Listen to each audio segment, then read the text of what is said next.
As you can see, this is a COVID haircut here, and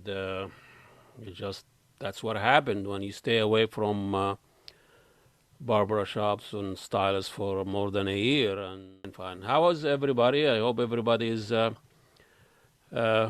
staying healthy and safe. Things are looking up these days. Just what's in the news. I think the last things we know about Biden's caving in to the Saudis again, who've been trying to treat the Saudis like kids and children for the last 80 years. Our addiction to oil and our addiction to Israel, that what define our foreign policy in the Middle East. So finally the intelligence report about Khashoggi and implication of Prince Salman's, he's the one ordered the killing, but still we haven't really, we got him off the hook. If Trump said, I saved his ass, I think Biden saved his neck and his crown. So business as usual. There's a lot of voter remorse. Biden wasn't the first choice for millions of Americans. We had to do it to get rid of the racist, divisive, misogynist, Islamophobic Trump out of the White House. But in the last month or so, Biden is long on symbolism and short on substance. Just not being Trump is not enough, and we're not gonna give you a pass the same way we did with Obama. Obama was the first black president, but he sided with his white boys. Still have remorse here that we voted and we made that decision last year, like other decision we made. We bought a lot of toilet after the pandemic, but a lot of people have buyer remorse because it wasn't necessary, overreacting. So that's the news these days. The guy is bombing Syria, giving millions of dollars weapon to General Sisi, the one who is toppling the first civilian elected president, Morsi, committed the biggest massacre in Egyptian modern history, has over 60,000 political prisoners, including my nephew, 17 years old nephew, still in the prisons, Sisi's prison for 6-7 years. His future, his study, his college, he's been destroyed as a human being. He's gonna come out of this very angry human being.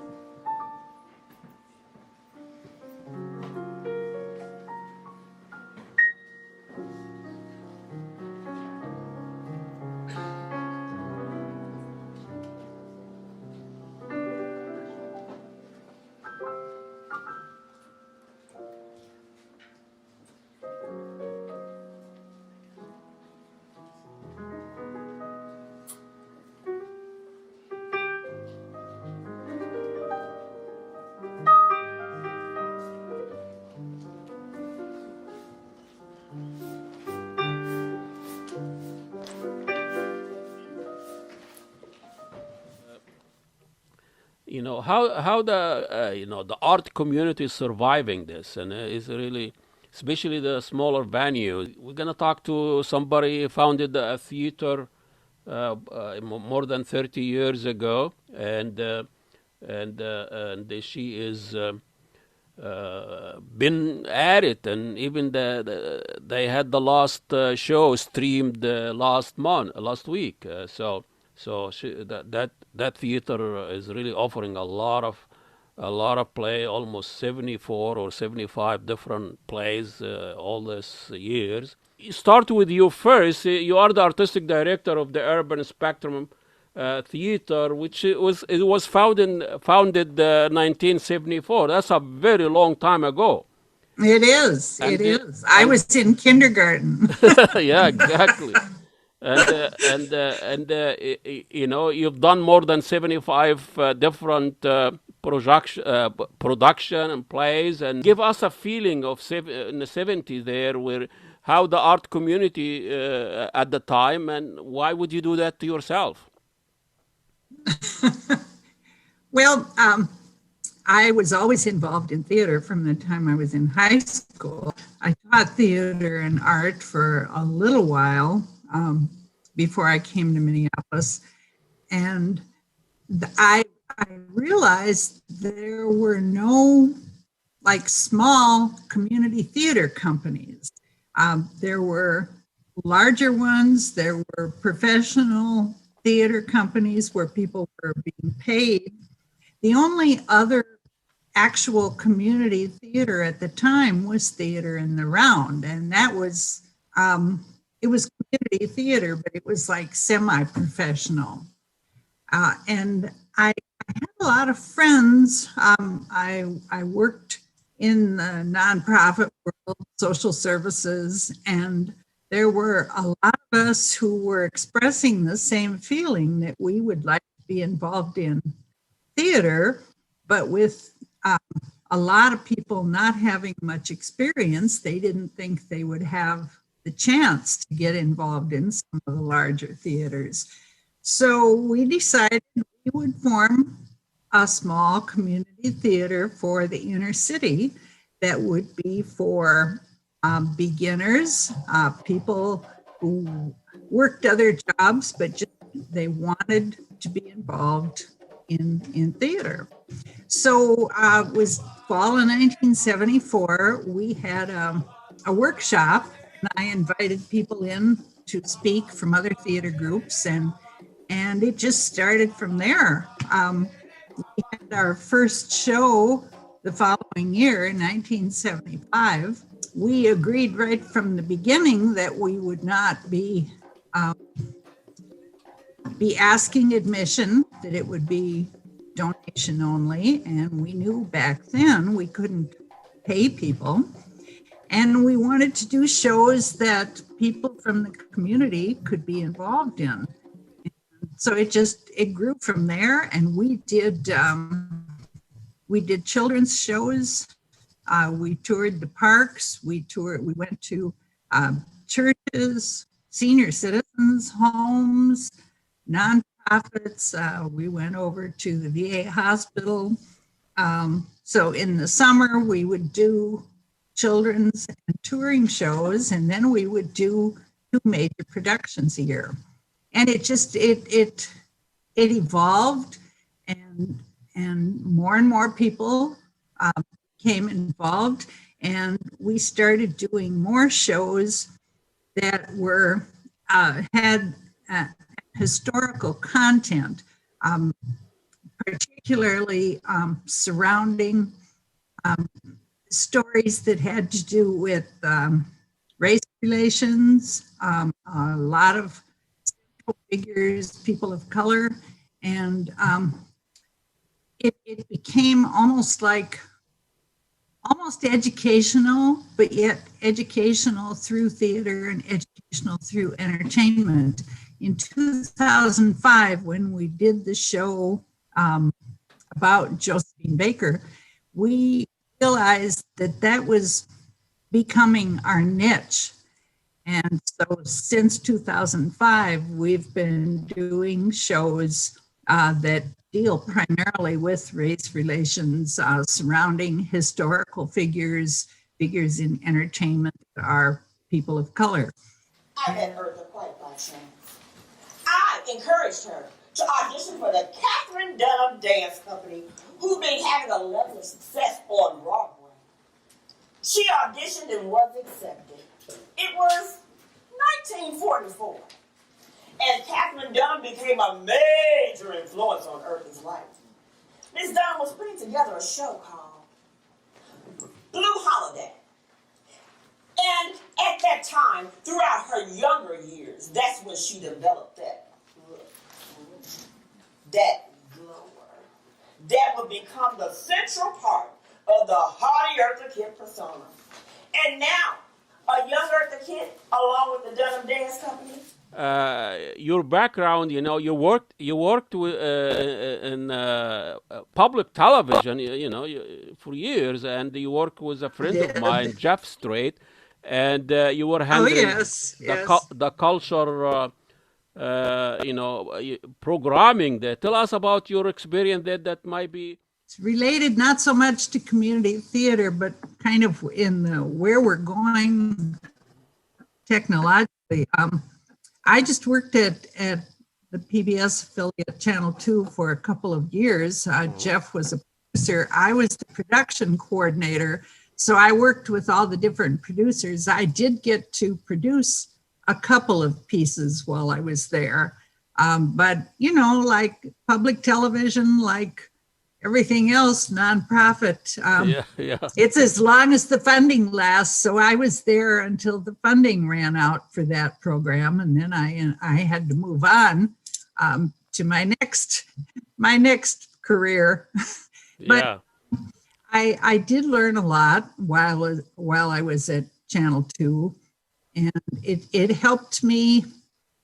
I'm a pretty organized person, but it did help me with organization and pulling a show together, working behind the scenes, because I'm a behind the scenes person. I like to direct. I don't like to act because I can't memorize. I never could memorize, even Yeah. scripts I wrote. I Exactly. memorize. Yeah. So I'm much better at staying at producing and directing.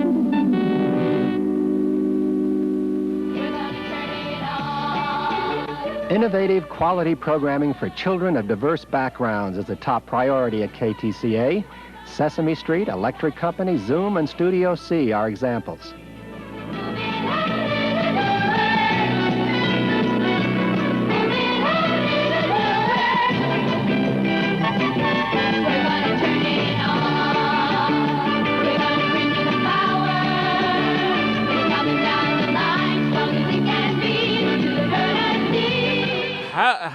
How this is now a changing? Do you remember this era of rich culture, rich, and now on corporate media? Now those things, you don't see those wholesome culture programming anymore. I mean, PBS does some wonderful things, but insofar as as KTCA, which was, Channel 2, when I worked there, I miss the kind of down home, this is the art here in the Twin Cities type thing. I don't think we're doing as much of that lately. I think Channel 2 could be doing more of that. I'm very community minded. A lot of people have asked me, well, why didn't you want to go to New York or LA, or why didn't you want to be involved in bigger theater companies here? Because I like working at the community level. Mm-hmm. And that's where my heart is. So of course I've always had to work other jobs, and we don't make the front page of the variety section. I think we've done it twice, but I like working with community people. I like giving particularly young people an opportunity to get some experience in theater, to work with other people, and to learn about their history. This is what I found in working with some of the inner city charter schools is a lot of the young people didn't know about their history. And so I wanted to bring that across on the stage too. When I grew up on a farm in North Dakota. That's a big theater. White community, very white community. I didn't know until I was in my 30s that I had Native American blood, because my family they didn't talk about it. Grow up in a farm, that's quite a leap. That coming here to the city and talking about this. So as an artistic director that immerse yourself in art and your passion with this community, and probably consuming a huge part of your life. Do you draw the line about your actual life and the artistic life you live in? It seems like it is intertwined together. Yeah, it is. Well, and I didn't mention my first husband was Chicano, and he taught me a lot about that culture. And I actually, the two of us formed the first Latino theater company in Minnesota. So that's another piece of history. Yeah, I mean that's drastic. I mean, you don't have to marry somebody to know the rest. I mean, that's kind of a drastic things. I mean, you can travel or read a book, Judy. Well, and I did that too. I'm just kidding.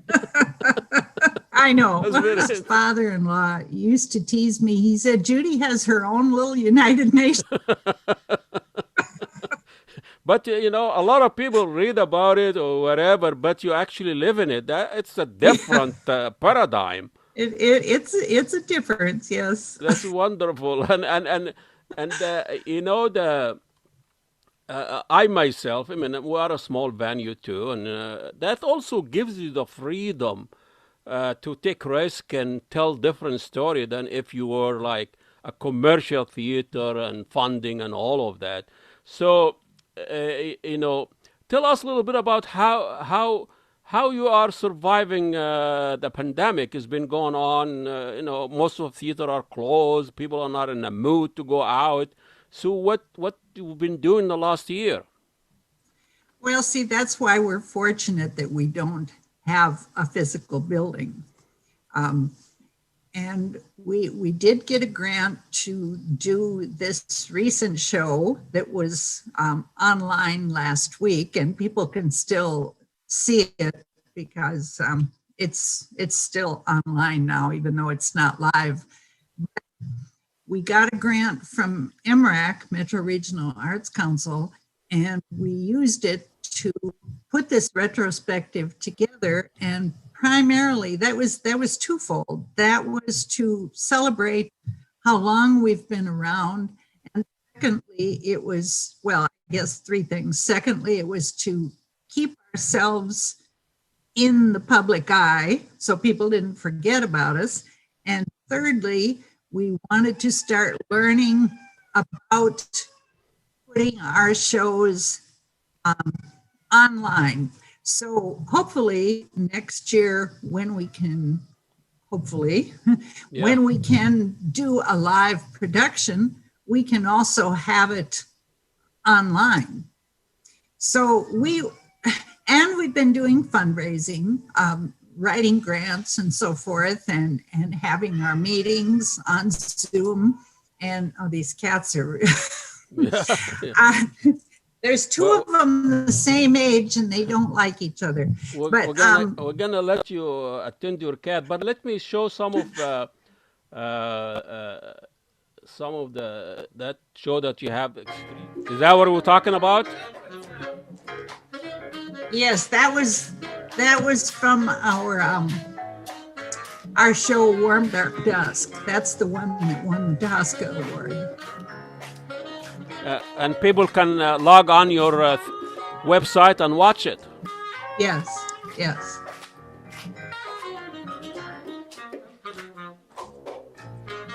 So who are the performers? Well, we have three young men, Jovan Valentino, London Gordon, and Devon Brown. And two of the guys, Devon and Gordon, were new. And playing the saxophone, that's Brandon Clayton. And oh my goodness, I think he's still in his 20s and he is amazing. Wow. That young man is really good. When you come to our shows, you'll see people in the audience who they know who's on stage. Up and clap. Yeah. You go, Mary, or who are, Wonderful. The audience gets involved. They get excited. You wouldn't see them doing that at the Guthrie. No. That'll sort you out. Well, thank you again, and appreciate it. Thank you. I'm gonna. It comes in all shapes, color, and sizes. Eating by people of all walks of life. They tear it into pieces, cut it, cover it, slice it, and of course, stuff it.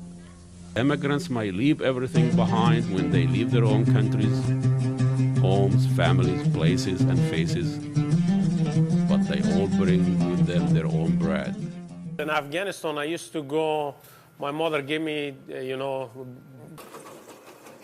dough balls to take it to the bakery and cook it, bring it back. So that's what I did every day. I think that in Egypt or in Arab countries, the bread is, I think it's the main item in the Egyptian meal.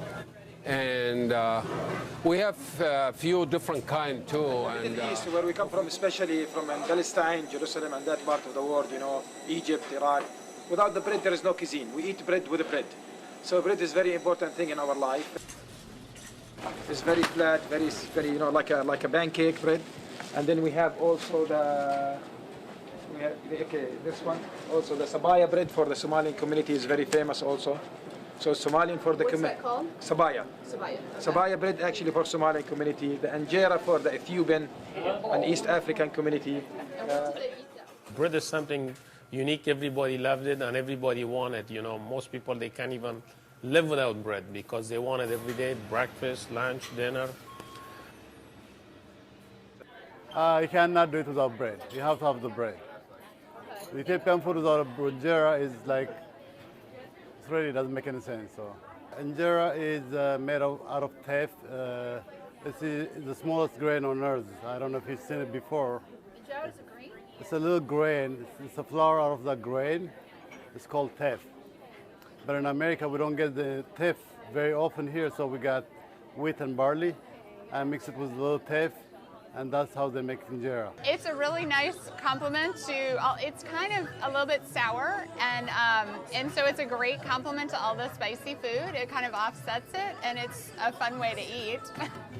In America, flatbread has become the best things that happened to the country since sliced bread. Bread is made to be shared. It brings people together.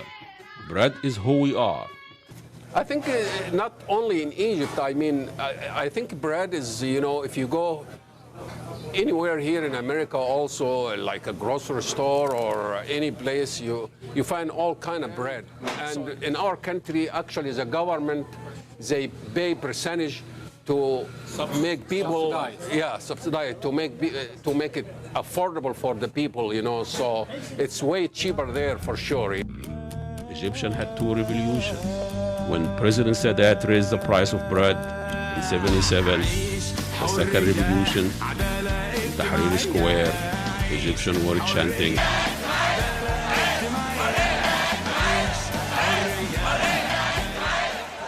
bread, freedom, and social justice.